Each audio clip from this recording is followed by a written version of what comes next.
Hi అండి. రొయ్యరాజు కార్యక్రమాన్ని వీక్షిస్తున్నటువంటి ఆత్మసోదరులకు ధన్యవాదములు. నా పేరు నాగబిందు, రొయ్యరాజు టెక్నికల్ డిపార్ట్మెంట్. శుక్రవారం శాస్త్రవేత్తతో కార్యక్రమంలో భాగంగా ఈ వారం రైతులు అడిగినటువంటి మొదటి ప్రశ్న, రొయ్యల చెరువులో శాంపిల్ నెట్ ఎందుకు వేస్తారు, దీని ద్వారా బరువు ఏ విధంగా చెక్ చేసుకోవాలి అని అడగడం జరిగిందండి. రొయ్యల చెరువులో శాంపిల్ నెట్ను అసలు ఎంత మొత్తం సర్వైబిలిటీ అనేది బ్రతికుంది చెక్ చేసుకోవడానికి చూస్తారండి. ఎంత మొత్తంలో మేత వేయాలనేది చూసుకోవడానికి చెక్ చేస్తారు. అలానే వాటి యొక్క body condition, weight and diseases ఏమన్నా ఉన్నాయో చెక్ చేసుకోవడానికి శాంపిల్ నెట్ వేస్తారు. హార్వెస్టింగ్ టైం అంచనా వేసుకోవడానికి కూడా శాంపిల్ నెట్ అనేది వేసుకొని చెక్ చేసుకోవడం జరుగుతుంది. ఈ రొయ్యల చెరువులో శాంపిల్ నెట్ ఉపయోగించి బరువు ఏ విధంగా చెక్ చేసుకుంటారు అనేది మనం చూసినట్లయితే, మీరు average body weight is equal to total weight by total number of shrimp అనేది వేసుకుంటే మీకు బరువు అనేది తెలుసుకోవడం జరుగుతుంది. ఇది ఏ విధంగా అంటే, సగటు బరువు ఈజ్ ఈక్వల్ టు మొత్తం బరువు బై వచ్చిన మొత్తం రొయ్యల సంఖ్య. ఫర్ ఎగ్జాంపుల్ దీనికి ఒక ఉదాహరణతో చెప్పుకుందామండి. ఫర్ ఎగ్జాంపుల్ మీరు 50 రొయ్యలు చెరువులో పట్టారనుకుందాం. 50 రొయ్యలు 600 గ్రాములు మొత్తం బరువు ఉన్నాయి అనుకుందాం. మీరు పట్టిన మొత్తం 50 రొయ్యలు 600 గ్రాములు ఉన్నాయి. 600 డివైడెడ్ బై 50 వేస్తే మీకు 12 గ్రాములు. పర్ యావరేజ్ బాడీ వెయిట్ కనుక మీరు చూసుకున్నట్లయితే 12 గ్రాములు సగటు బరువు అనేది మీకు తెలియడం అనేది జరుగుతుంది. ఈ శాంపిల్ నెట్ వేసేటప్పుడు 3 నుంచి 5 ప్రదేశాలలో మీరు ఒకటే ప్రాంతంలో రొయ్యలు కలెక్ట్ చేయకుండా వివిధ ప్రాంతాల్లో రొయ్యలు కలెక్ట్ చేసుకొని వాటి మొత్తం సంఖ్యను లెక్కించుకొని మొత్తం బరువు చూసుకున్నట్లయితే ఈ విధంగా మీరు రొయ్యల బరువును అనేది లెక్కించుకోవడానికి ఉపయోగకరంగా ఉంటుంది. శాంపిల్ నెట్ వేసేటప్పుడు తీసుకోవాల్సిన జాగ్రత్తలు: మేత వేసిన వెంటనే మీరు శాంపిల్ నెట్ వేయకూడదు. ఉదయం లేదా సాయంత్రం వేళల్లో శాంపిల్ నెట్ వేసుకోవడం అనేది మంచిది. అదేవిధంగా పాండ్లో ఏదన్నా ఇబ్బందికర సిచ్యువేషన్స్ ఉన్నప్పుడు మీరు శాంపిల్ నెట్ అనేది పోస్ట్ పోన్ చేసుకోవడం కూడా ఒక మంచి పద్ధతి. ఈ విధంగా శాంపిల్ నెట్ను ఉపయోగిస్తారు.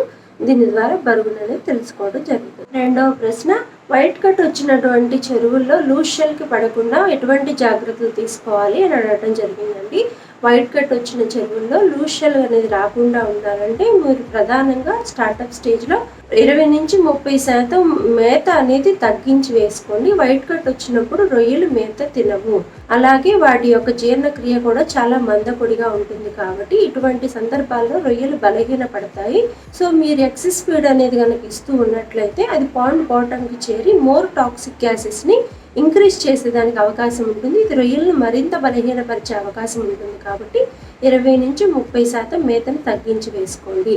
అలానే వాటర్లో ఆక్సిజన్ యొక్క స్థాయిని ప్రాపర్గా మెయింటైన్ అయ్యేటట్లు చూడండి. ఎందుకంటే ఇవి చాలా సఫకేషన్ స్టేజ్లో ఉంటాయి కాబట్టి ఆక్సిజన్ కనుక తక్కువగా ఉన్నట్లయితే ఇబ్బంది పడి మరణాలకు దారితీసేటటువంటి అవకాశం ఉంటుంది. అంతేకాకుండా నీటిలో మేజర్గా మినరల్స్ యొక్క బ్యాలెన్స్ అనేది కాల్షియం, మెగ్నీషియం, పొటాషియం యొక్క స్థాయిలు అనేది చెక్ చేసుకొని తగిన విధంగా సప్లిమెంట్స్ అనేది ఇస్తూ ఉండండి. Probiotics, gut probiotics, water probiotics యొక్క యూసేజ్ అనేది చాలా ఉపయోగకరంగా ఉంటుంది. మీరు హార్మ్ఫుల్ బ్యాక్టీరియా యొక్క లోడ్ని తగ్గించినట్లయితే వాటి యొక్క జీర్ణ వ్యవస్థ మెరుగుపడి తద్వారా మేతల్లోనికి వచ్చేదానికి అవకాశం ఉంటుంది. తినడం ద్వారా మనకి secondary infections, secondary disease problems నుంచి గట్టెక్కేదానికి అవకాశం ఉంటుంది. పాండ్లో ఎటువంటి పాయిజనస్ గ్యాసెస్ని రైజ్ అవ్వకుండా చూసుకోండి. అమోనియా, H2S, నైట్రేట్ లాంటి వాటిని డెవలప్ అవ్వకుండా చూసుకోండి. స్లడ్జ్ మేనేజ్మెంట్ మీద ప్రత్యేక దృష్టి వహించాలి. అలానే వీలైతే సైఫనింగ్ లాంటి చర్యలు చూసుకోండి. pHని రెగ్యులేట్ చేసుకుంటూ వాటర్లో ఆల్కలినిటీ, హార్డ్నెస్ యొక్క లెవెల్స్ని చూడండి.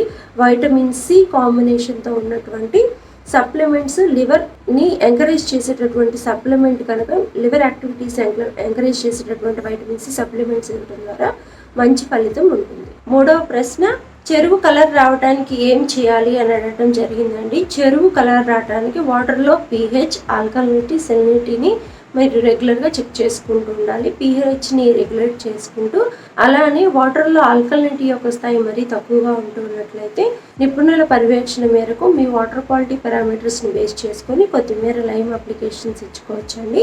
అలానే మీరు చెరువు కనుక మరీ తేటపడిపోయి నేల కనిపిస్తూ అట్లా ఉన్నట్లయితే fermented juice applications, probiotic, jaggery ఇట్లాంటి అప్లికేషన్స్ అనేది వాడుకోవచ్చండి. కొన్ని చెరువుల్లో, అన్ని చెరువులకి సరైనది కాదు, కొన్ని చెరువుల్లో కొంతమేర యూరియా లేదా టీ సైడ్ కేక్ లాంటి స్మాలర్ క్వాంటిటీస్ అనేది వాడతారు. ఇది నిపుణుల పర్యవేక్షణ మేరకు మాత్రమే. మరి చెరువు తేటపడిపోయి నేల కనిపిస్తూ అడుగున పాకుడు పట్టేస్తున్నటువంటి సందర్భాల్లో మీరు కొంతమేర ఇది వాడుకోవడం ఉత్తమం. కాకపోతే నిపుణుల పర్యవేక్షణ మేరకు వాడాలి.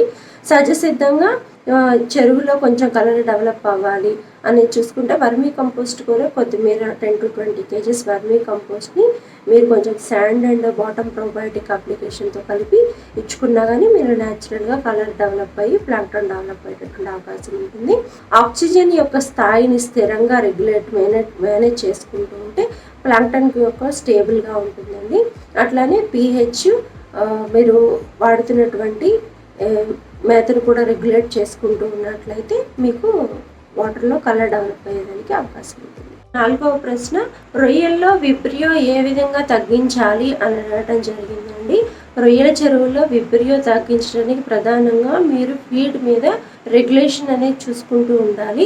ఏదైనా డిసీజ్ వచ్చినప్పుడు ఎన్విరాన్మెంటల్ ఫ్యాక్టర్స్ని దృష్టిలో పెట్టుకొని, పాండ్ వాటర్ క్వాలిటీ పారామీటర్స్ దృష్టిలో పెట్టుకొని, దాని యొక్క బయలాజికల్ యాక్టివిటీ ఏ విధంగా ఉన్నది అనేది కూడా మీరు దృష్టిలో పెట్టుకొని తద్వారా మేత వేయాలి. మేత వేస్టేజ్ కనుక అయినట్లయితే పాండ్లో అడుగు భాగంలో బాటమ్ ఏరియాలో స్లడ్జ్ ఫామ్ అవుతుంది. స్లడ్జ్ ఫామ్ అయినప్పుడు మనకి అన్వాంటెడ్ గ్యాసెస్ యొక్క డెవలప్మెంట్ అనేది ఎక్కువ అవుతుంది.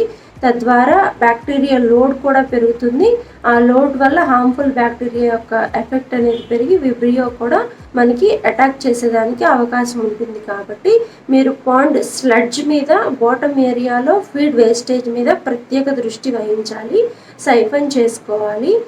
అలానే మీకు బాటమ్కి ఉండేటటువంటి ప్రోబయోటిక్స్, శానిటైజర్స్ కూడా వాడుకుంటూ రెగ్యులర్గా మీరు water quality parameters proper management practices చేసుకుంటూ ఫీడ్ వేస్టేజ్ మీద టాక్సిక్ గ్యాసెస్ అనేది రేజ్ అవ్వకుండా ప్రత్యేక దృష్టి వహించడం ఉత్తమమైనటువంటి పద్ధతి. రొయ్యల్లో వైట్ కట్ రాకుండా ఏ విధంగా చూసుకోవాలి అని అనడం జరిగిందండి.